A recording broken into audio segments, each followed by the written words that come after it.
Our exhortation this morning comes from Romans 15, verses 1 through 3. We who are strong have an obligation to bear with the failings of the weak and not to please ourselves. Let each of us please his neighbor for his good, to build him up. For Christ did not please himself, but as it is written, the reproaches of those who reproached you fell on me. Often when the new year arrives and we begin setting our annual goals, our focus is on self-improvement. We want to get fit. We want to be more disciplined with our time. We want to read more books. And these things are not bad in and of themselves. It is a good idea to set goals with the aim of self-improvement. But this year, let me suggest another goal for you to pursue, that of improving others. All of us in this room have weaknesses, and while we certainly want to be aware of our own weaknesses and mature in these areas, the Bible tells us that we should bear the weaknesses of others, putting them first in order to build them up, to make them stronger. Paul is not saying, though, to just put up with our weaknesses or ignore them, but rather to be like Jesus, who bore our weaknesses for our improvement. He laid down His life so that we could have life. And so likewise, bearing the weaknesses of our neighbors means that we are doing two things. First, putting their needs before our own, and second, helping them mature.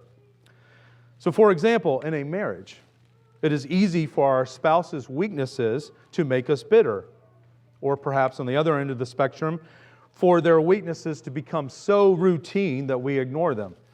And in both of these circumstances, we are putting our own desires first when we do that.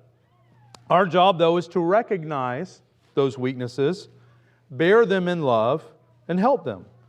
So, if your spouse is struggling with anxiety, for instance, you're required to recognize this, to not get frustrated or not to ignore it, but to bear it in love and seek ways to help them, to build them up.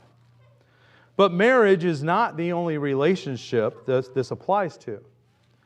If you are a member here at TRC, you made a vow to do this with one another, which means that we must be in each other's lives and we must be praying for one another, which, amongst other things, all the good things that prayer does, it causes us to quietly consider others as brothers and sisters in Christ, which is not easy to do. We don't always do that when we are in the moment, hanging out, enjoying each other's company. Young people, this is something that you need to be practicing now. Looking out for one another, which is tough, because when you get together to hang out, the goal is to have fun, which is great. But fun, even good, wholesome fun, is not the main goal.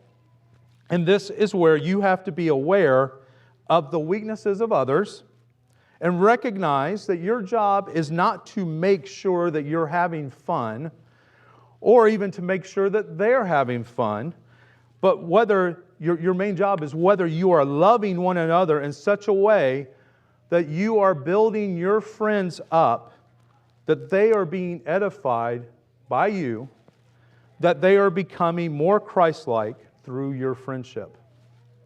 In this new year, let us aim to be more like Christ, who bore our weaknesses so that we might glorify God with our lives.